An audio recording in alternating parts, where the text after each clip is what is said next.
everything, but the big talk right now, I mean, the big talk is UFC White House because Dana White gave us some information last week.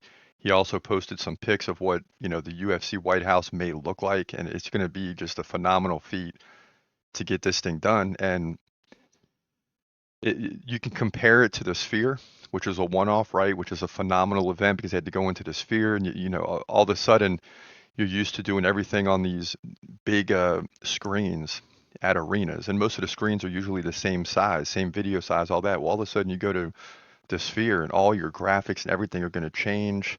It's like going from a short to a widescreen video.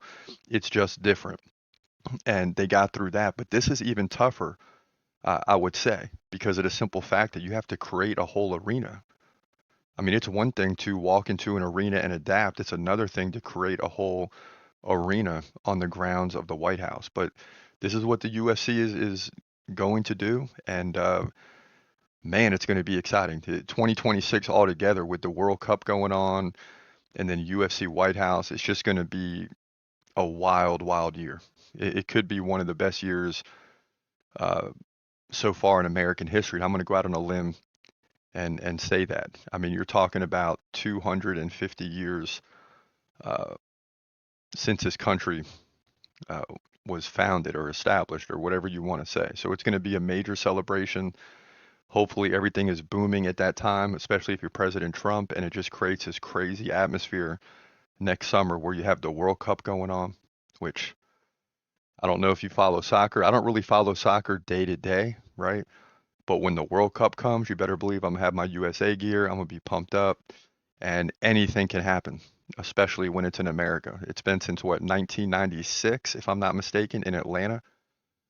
I could be wrong on this, but I think it was uh, 1996 when the last time the World Cup was here, and it just creates a great vibe. And then, of course, all the people that get into soccer after the fact, it just blows soccer through the roof.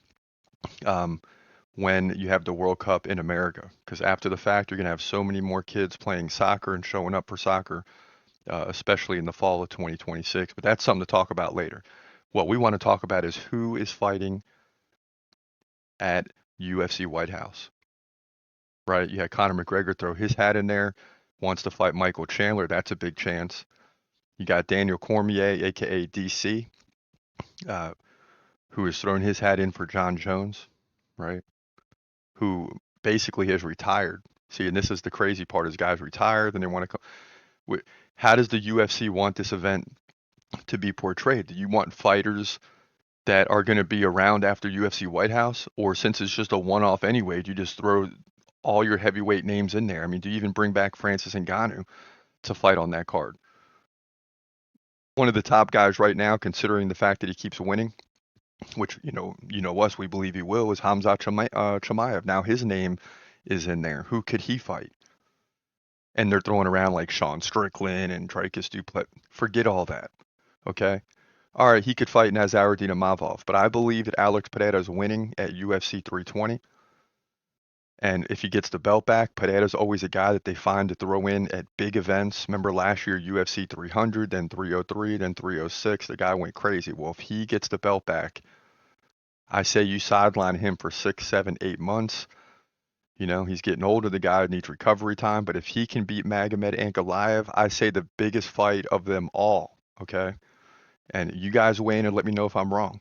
But the biggest fight of them all would be Khamzat Chimaev, considering he beats Nazaruddin Imavov, and versus Alex Pereira, considering he beats Magomed Ankalaev for the light heavyweight title.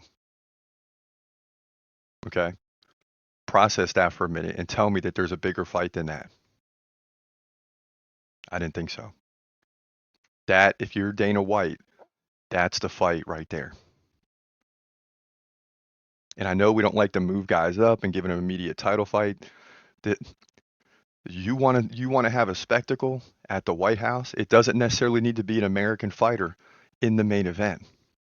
People want to see the best possible fight, and there's none bigger. This is the fight that have wanted to see for years. But we had to wait for Hamza to get the title. We had to listen to all y'all say that's not going to happen. Well, he got the title, and okay, now you want to throw a contender at him like a Mavov, fine. After that, there's really nobody. Forget Sean Strickland. I know he's American, and it's like you want an American. We need Khamzat Chimaev versus Alex Pereira, and or if it's not Alex Pereira, and I know it's not going to necessarily sell as well, but listen, there's no more pay-per-view anyway. I'm throwing Khamzat Chimaev against a light heavyweight champ in the main event. That's just what I'm doing. But I'm not Dana White. But everybody's calling for certain fights. That's the fight I'm calling for. I want to see Khamzat Chimaev versus the light heavyweight champ, and we'll leave it at that.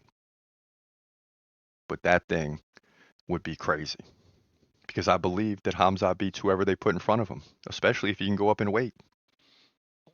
Now, the endurance may not be there because you're putting on, what, 20 pounds roughly, but, you know, I think he can go in there and finish whoever they put in front of him.